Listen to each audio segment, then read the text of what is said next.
A partir de este momento, los invitamos a unirnos en torno a la belleza, cultura, el conocimiento y la educación.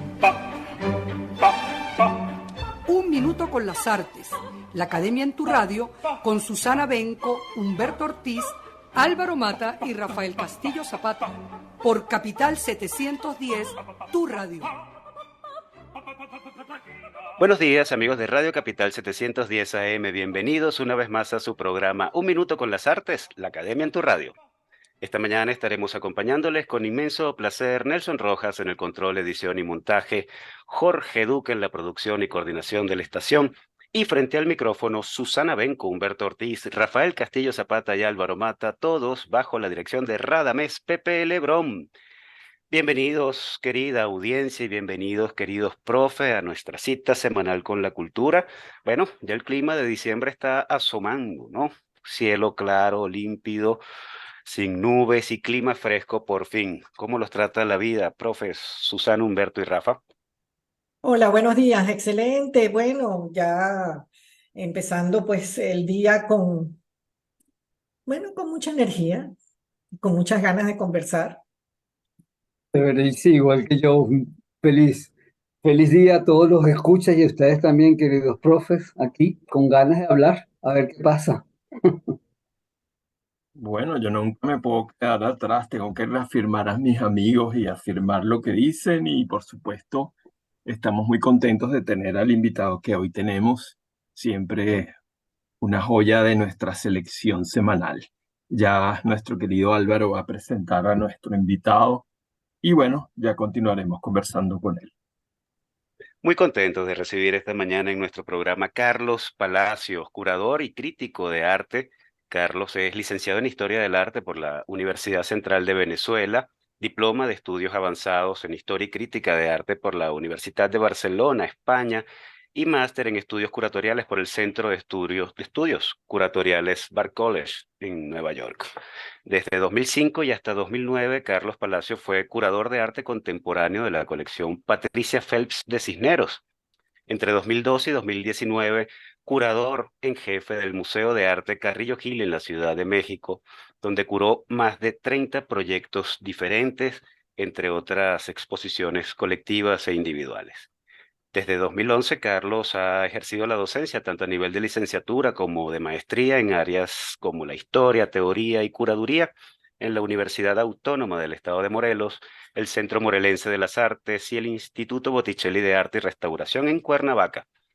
Carlos es el curador de la exposición Osvaldo Vigas, Mirar hacia adentro, que en este momento se presenta al público en el Museo de Arte Moderno de México.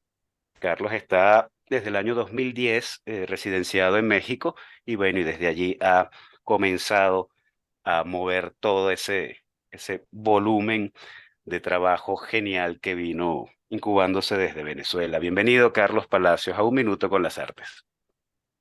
Bueno, muchas gracias por la invitación. Estoy pues muy emocionado y muy contento de hablar con ustedes y de ver tantos rostros conocidos, queridos después de, como bien dices, 13 años fuera de Venezuela. Así es, Carlos, y bueno, vamos a arrancar por ahí, ¿no? Esos 13 años que tienes allá.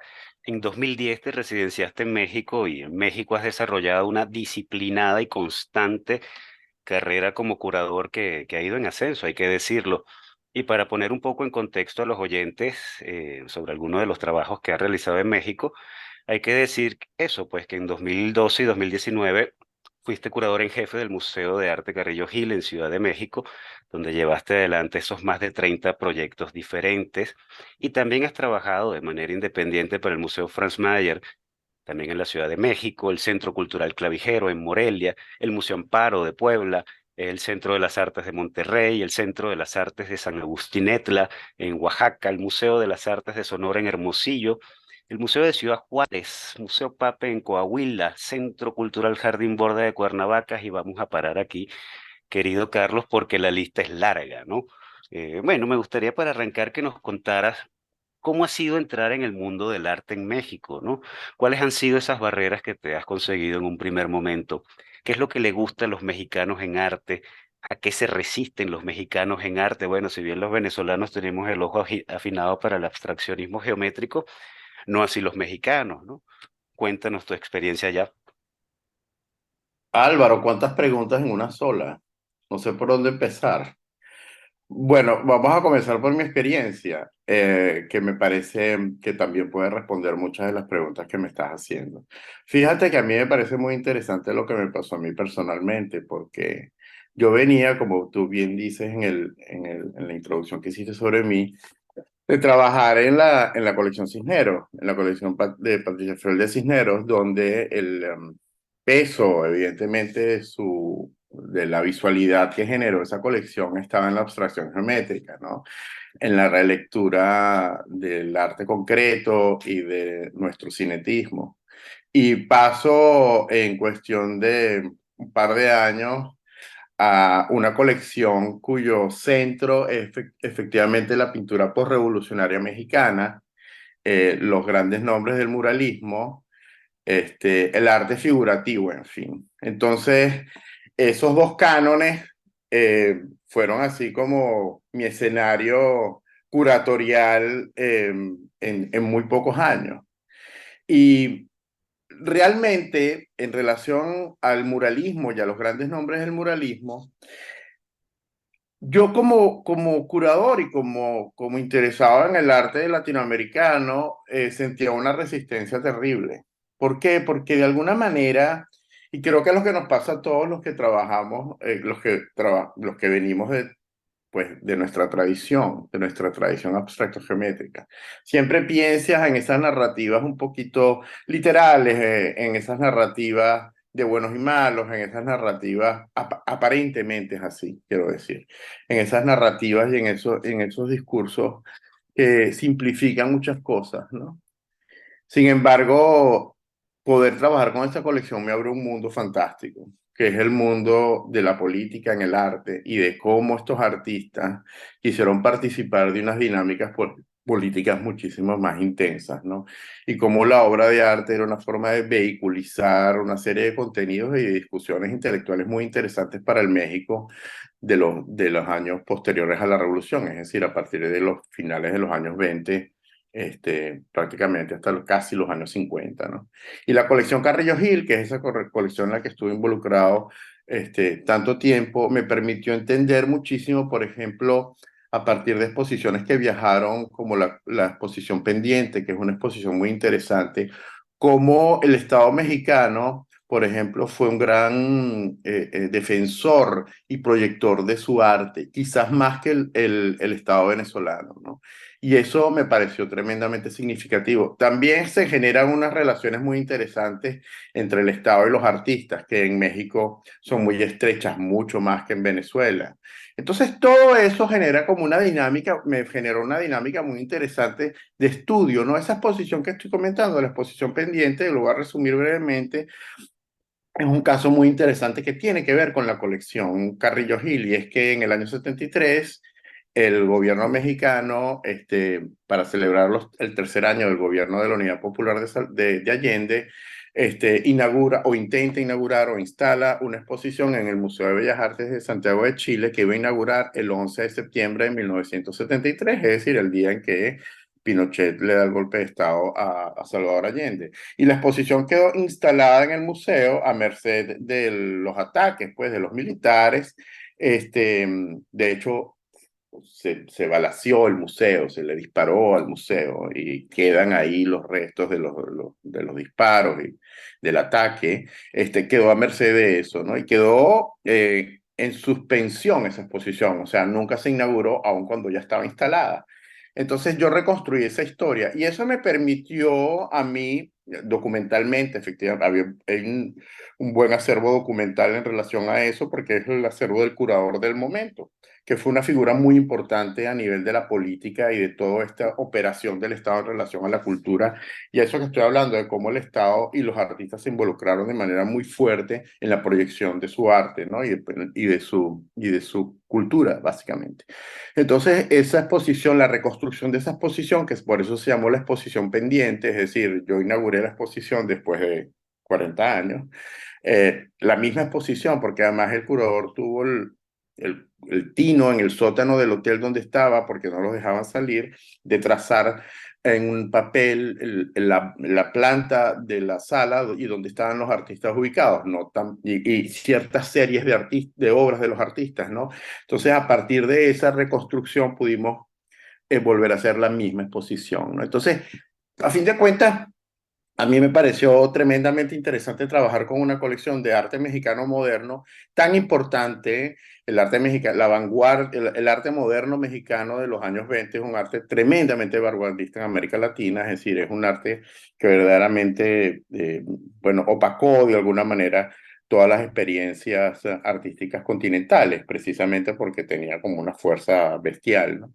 Bueno, y esas relaciones me parecen muy interesantes pensarlas retrospectivamente, es decir, ahorita que estoy curando la exposición de Osvaldo Vigas en el Museo de Arte Moderno, pensar en esas relaciones que hay entre los imaginarios de un arte que recupera la historia, por ejemplo, que México en eso es verdaderamente, es muy fuerte, pues la presencia de su historia todavía ahora en la escena del arte contemporáneo es muy fuerte, es realmente interesante. Nosotros no tenemos esa vocación, por decirlo de alguna manera, ¿no?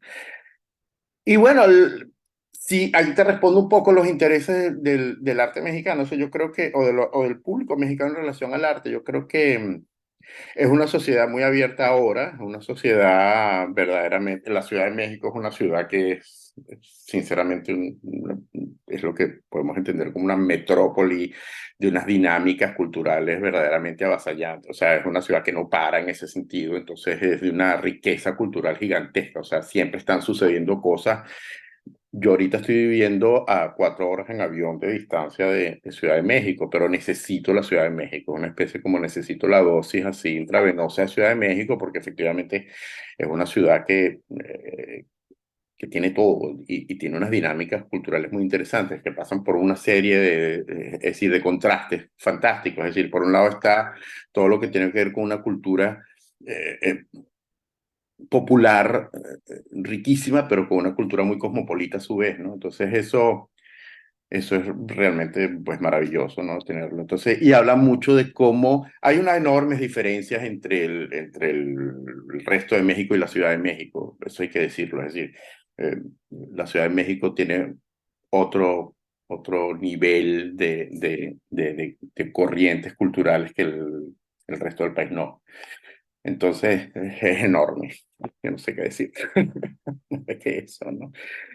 Pero sí, para mí ha sido pues una experiencia muy gratificante poder tener la suerte, haber tenido la suerte de que tan poco tiempo pude ser curador del Museo Carrillo Gil, de la colección del Museo Carrillo Gil, y empezar a trabajar a partir de artistas de México o activos en México contemporáneos y de efectivamente tener la oportunidad de trabajar en otros museos. En relación al arte venezolano, yo creo que después de 13 años es la primera exposición, inclusive más que la de Magdalena Fernández que hicimos en el Museo de Arte Carrillo Gil y que se presentó también en el Museo Amparo, inclusive más que esa es la exposición más venezolana que he hecho. Y a mí me emociona mucho caminar por las salas y ver a María Leonza, eso fue casi como una especie como curador, no fue tan así porque no es mi personalidad, pero casi que me impuse, yo quiero tener a María Leonza grandísima en la sala. No, no fue así porque yo no soy así, pero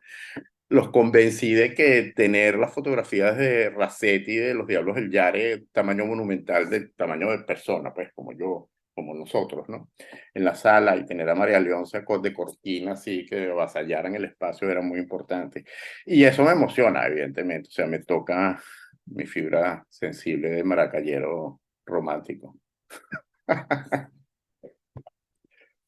Permíteme una pregunta, Carlos. Un placer tenerte aquí tanto tiempo sin vernos.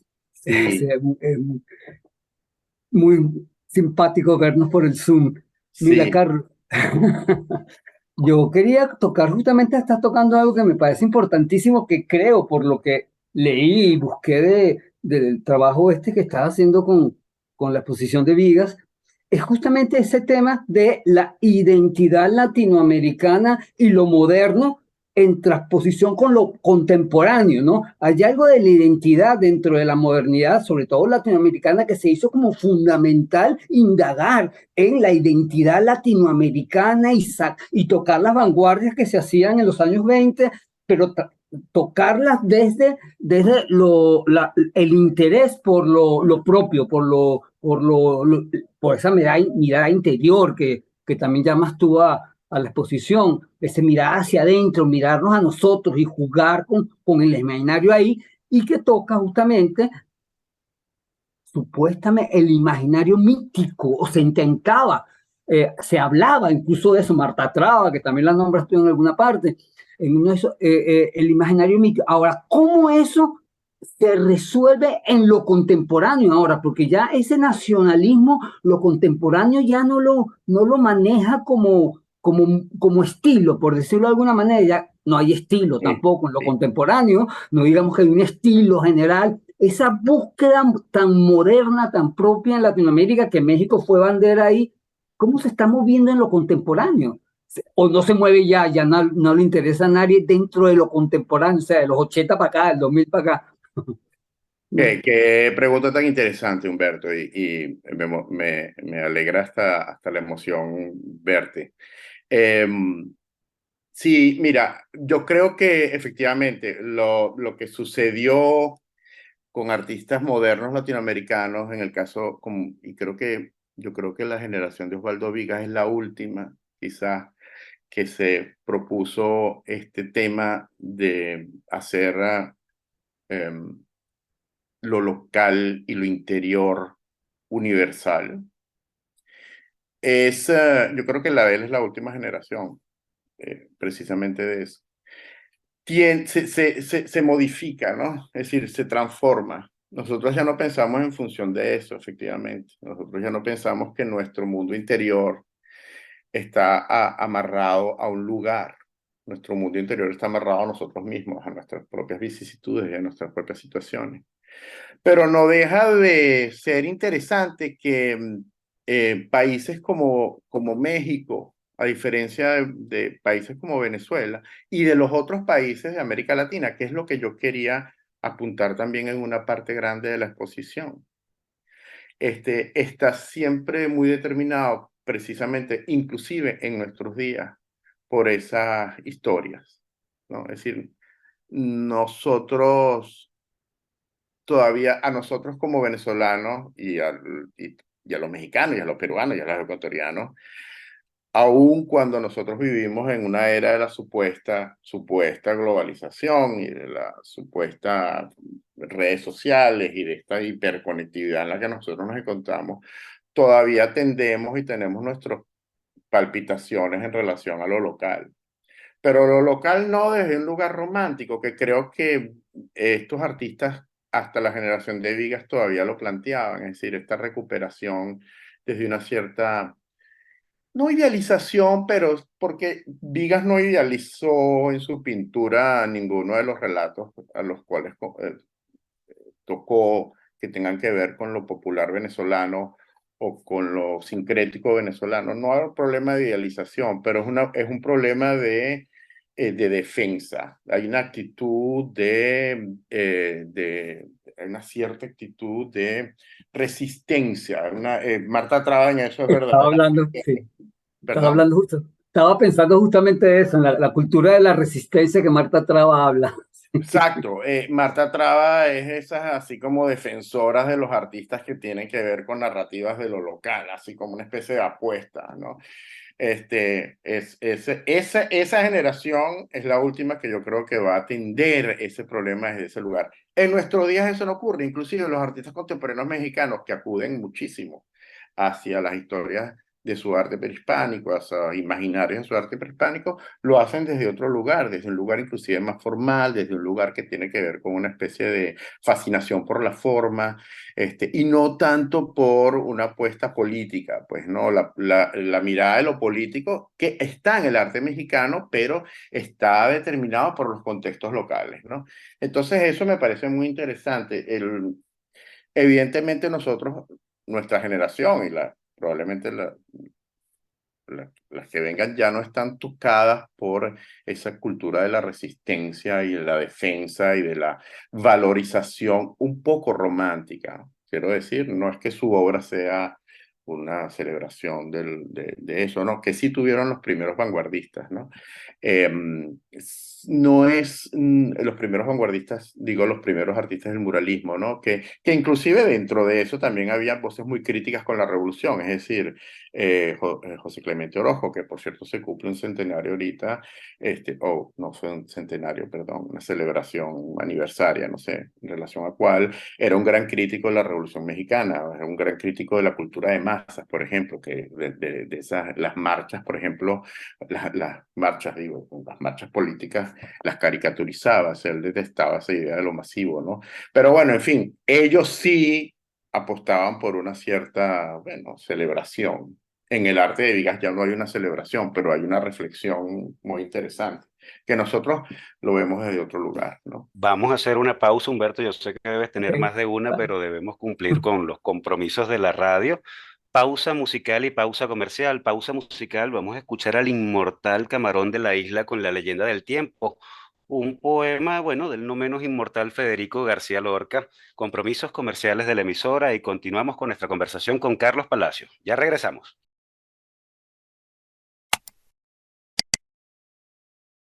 Regresamos, amigos oyentes, después de la pausa musical Gran Camarón de la Isla con La leyenda del tiempo del gran Federico García Lorca y compromisos comerciales de la emisora. Continuamos con Carlos Palacios, curador y crítico de arte. Susana. Bueno, sí, interesantísimo todo lo que se está señalando en la primera parte del programa. Yo tenía una pregunta referente a la exposición actual de Vigas, porque viendo las imágenes del montaje me doy cuenta que se ha tomado en cuenta los referentes que le interesaban a Vigas, y me imagino que eso de alguna forma determina el título de de la exposición, que es un poco esa mirada desde adentro, mirada interior.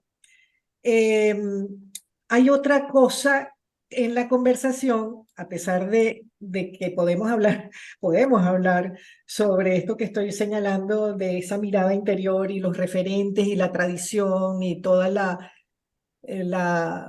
pasión que tenía Vigas por el mundo prehispánico, pero oyéndote y oyendo la importancia que tuvo para ti confrontarte con un contexto muy particular del arte mexicano y la implicación con la realidad política y esa lectura tan fuerte, me puse a pensar también en el otro lado en el que en Venezuela hemos sido muy fuertes con la abstracción geométrica, como señaló Álvaro, pero tenemos un elemento adicional en el caso Vigas.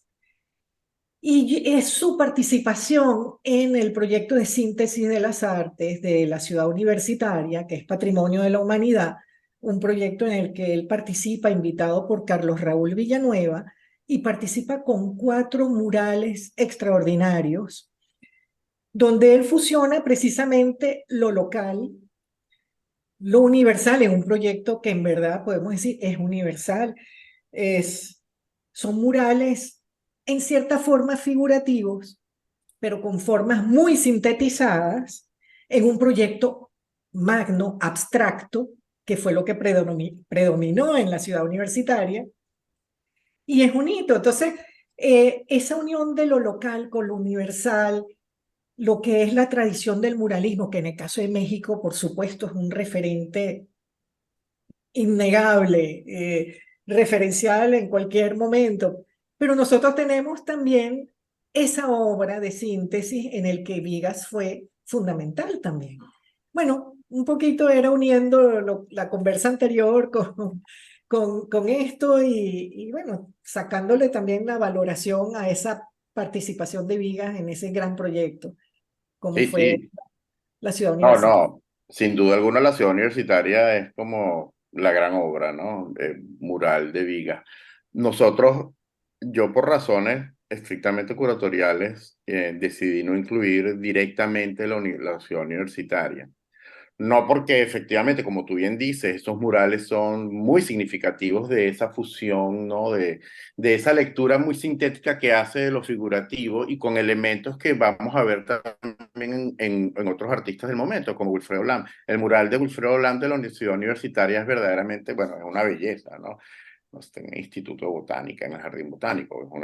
Es un mural extraordinariamente bonito que también tú lo puedes poner en relación a los murales de Vigas que están ahí y ellos van a ser primos hermanos dentro de esa gran familia de primos abstractos, que son los otros murales de los otros artistas. Entonces, esa presencia de Vigas en la universidad yo la dejé de lado para meter pintura abstracta de Vigas, pero la pintura abstracta de Vigas que metí en la exposición la pongo en relación a los libros de arte prehispánico venezolano de Sagrario Pérez Soto y Miguel Arroyo, que están ahí las primeras ediciones, el libro, por supuesto, abierto y desplegado, el libro de Krauss de arqueología que hizo con Cruschen, nuestro pintor informalista y asimismo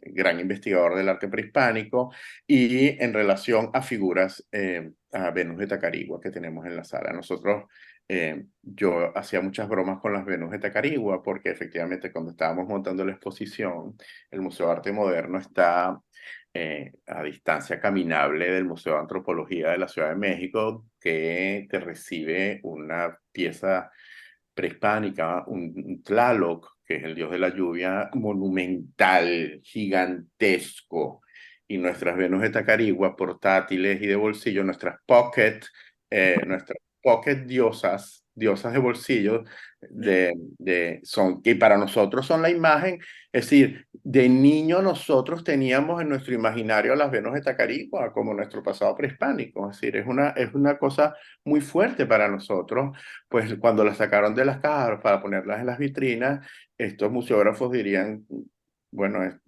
esta es la Venus de Tacarigua de la que tanto nos hablaba en las reuniones preparatorias de la exposición este curador. O sea, y para mí era tremendamente emocionante verlas, porque desde niño estamos viendo esas imágenes como nuestro pasado prehispánico. Esto es el arte que no, de nuestro mundo venezolano. Entonces era muy importante.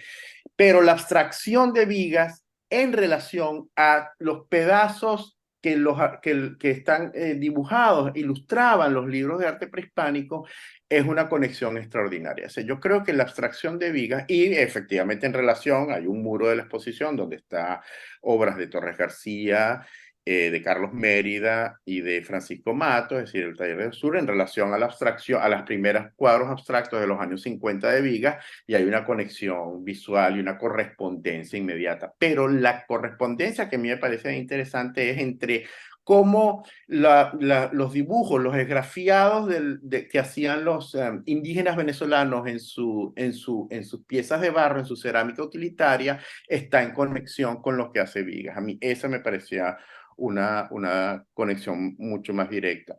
La universidad yo creo que es un universo, yo diría aparte. La universidad es un tema de arquitectura, la universidad es un tema, es decir, Villanueva y la síntesis de las artes es un discurso que se aleja de toda esta operación exclusivamente pictórica, ¿no? Tiene que ver con una dimensión espacial, urbana, arquitectónica, ¿no? Y efectivamente están ahí, pues las puedes ver, están los videos, está la documentación. Pero sí, efectivamente, yo creo que Vigas y si hacemos una especie de, y bueno, Vigas, Henry Lawrence y, ¿cómo se dice? Y el que te acabo de decir, Lam, son los primos figurativos de esa familia, ¿no? Somos como los rebeldes de la universidad. Claro, Y hablando de familias y hablando de localidad, la dialéctica local global, voy a desviar un poco la atención hacia algo quizás más anecdótico para darle un poquito de salero flamenco o de salero hispánico, ya que se está hablando también de síntesis y confluencias y correspondencias, y que es un detalle importante que, digamos, para mí signó la imagen que yo tengo temprana de Carlos, es nuestros encuentros en la Frasca de Toledo, eh, que son sitio mítico. antiquísimas, ¿verdad? Y su vinculación con el arte taurino de la fiesta brava.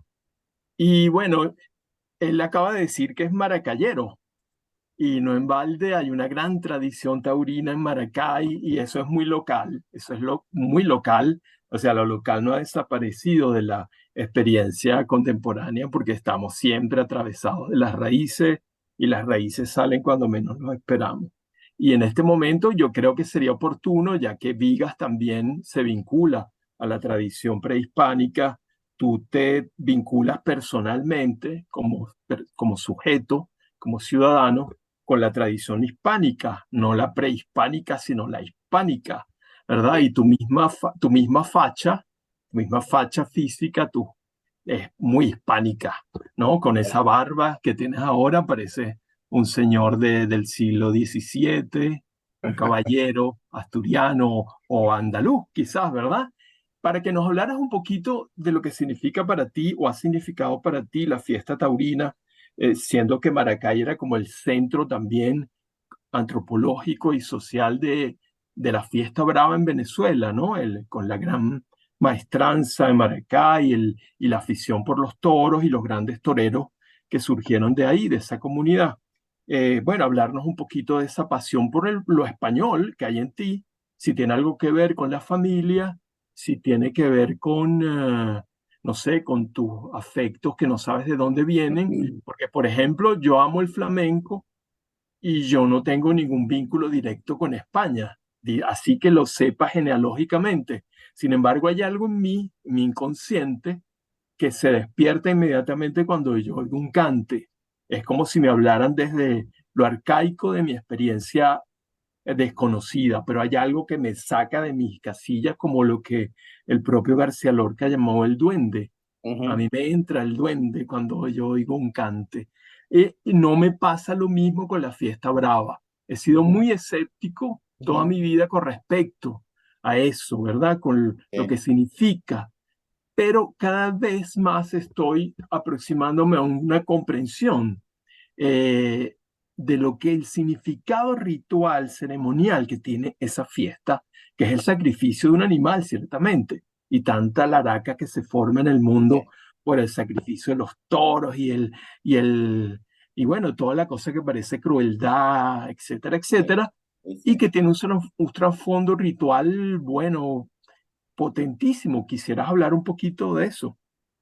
Sí, bueno, es, es muy emotivo hablar de eso para mí desde el lugar en el que lo pones, que es como Maracay. Eh, Cada vez más extraño yo Maracay, que es una cosa muy rara. Yo creo que con la vejez y como esta barba que dices como de Unamuno que llevo, la sorinesca que llevo, cada vez extraño más Maracay, pero cada vez extraño ese Maracay de la memoria y del recuerdo de de la maestranza, que es esa plaza bellísima, coquetísima, elegantísima, como una especie de edificio de encaje sevillano que está en medio de esa ciudad que es Maracay, ¿no? Es una cosa así como esa suerte que la historia de Venezuela nos da a pesar de las tragedias que vendrían acompañadas de esa suerte de que la historia nos da, de las grandes paradojas, pues, que acompañan esas cosas, pues. Pero eso, estar en esa plaza, estar en el patio de caballos de esa plaza para mí era tremendo. Estar sentado en el banquito que está delante de la capilla es de la plaza, del patio de cuadrillas de la maestranza César Girón de Maracay, para mí es una cosa, es un recuerdo que me emociona casi hasta el llanto, no te puedo decir así.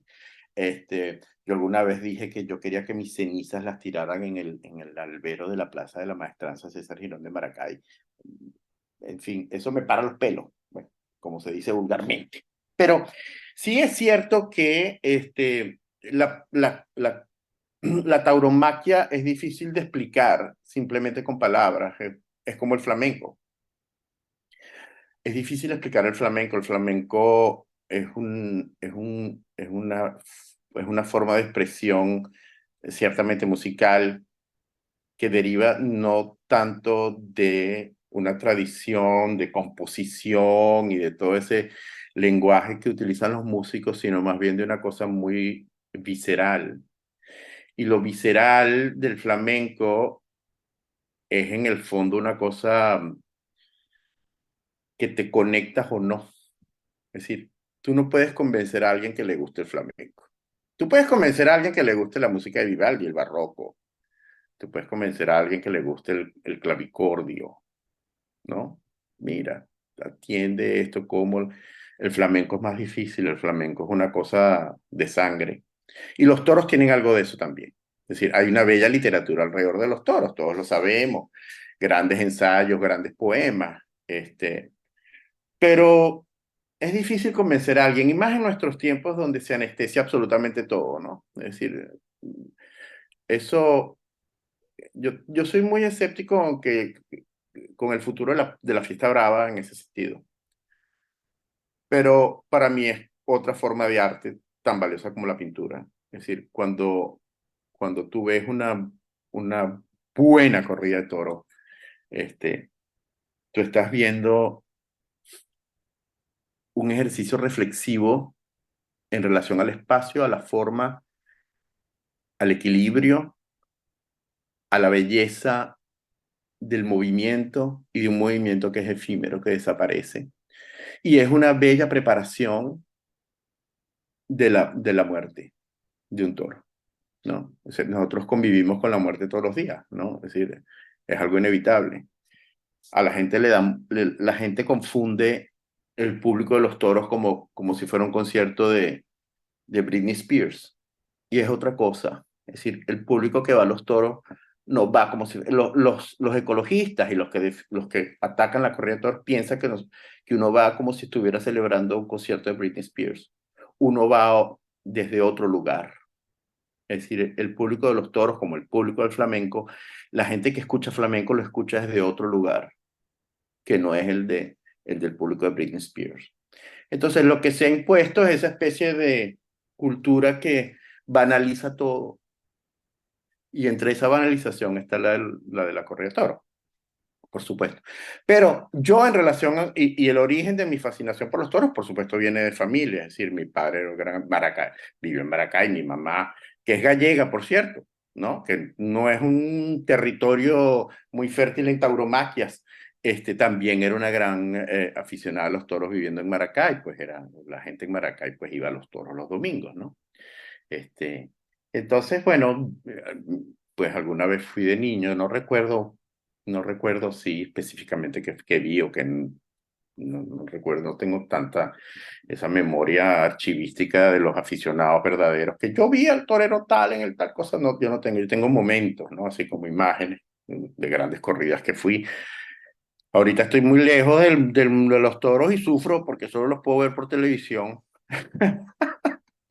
porque aquí no hay muchos toros tampoco en el Pacífico mexicano, en el norte. Bueno, hay una plaza, pero bueno, bastante secundaria. Pero en el fin, a lo que voy es que sí, esos son como imágenes que me emocionan mucho de Maracay. Yo creo que un poco como Vigas se emocionaba con la Venus de Tacarigua. Llegar un símil en relación a eso. Mira, y volviendo un poco, no sé cuánto tiempo nos queda, Álvaro. Creo- 3 minutos apenas. Uy, Pues yo quería que nos hablaras de la exposición de Magdalena. ¿Cómo te fue cómo le fue a México con Magdalena?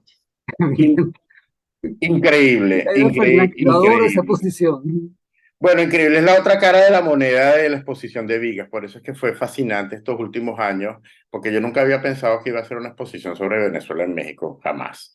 Y la primera oportunidad me da con Magdalena, es que además fue muy interesante porque yo estaba cerrando mi ciclo en el Museo Carrillo Gil y lo cierro con una exposición de Magdalena, ¿no? Y eso para mí fue muy, muy significativo. Pero la experiencia en ambos museos, tanto en el Carrillo Gil como en el Museo Amparo, que fue mucho más grande y mucho más interesante en relación al espacio, porque es un edificio que es muy bello, con un espacio fantástico para que Magdalena pudiera desarrollar esa instalación, dos instalaciones extraordinarias que hizo en el Museo Amparo de sitio.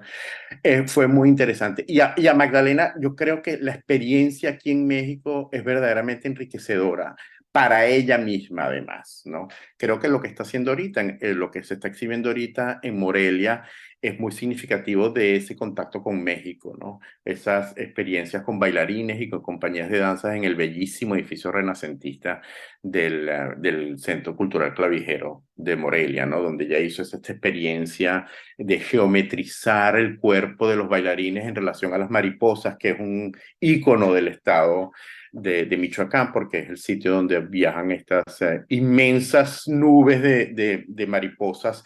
Entonces, eso para ella yo creo que fue profundamente enriquecedor, pero la exposición fue verdaderamente un descubrimiento para la gente en Puebla. En Puebla fue un verdadero, una fascinación enorme con las instalaciones de Magdalena y de entender que forma parte de una historia. Eso es muy bello, es decir, como una artista contemporánea que se supone no está alejada de toda una serie de referencias y de universos, ella los defiende y los valora y los disfruta. Es decir, yo pertenezco a la historia del punto y la línea, ¿no?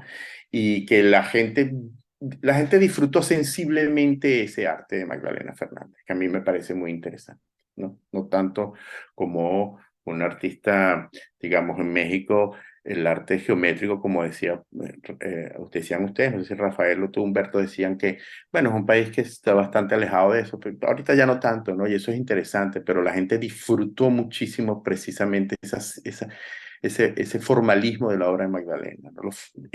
Emotivamente lo disfruto. Y a mí eso me encantó, como la gente, esa instalación era así como una especie de, si uno se puede meter, uno lo puede tocar, uno puede caminar, uno puede activar esto. Esas cosas no suceden aquí, salvo que veas un soto. Y eso fue muy interesante. Yo creo que estoy seguro que ella está muy contenta con las exposiciones. Y el catálogo de Sotillo es una belleza.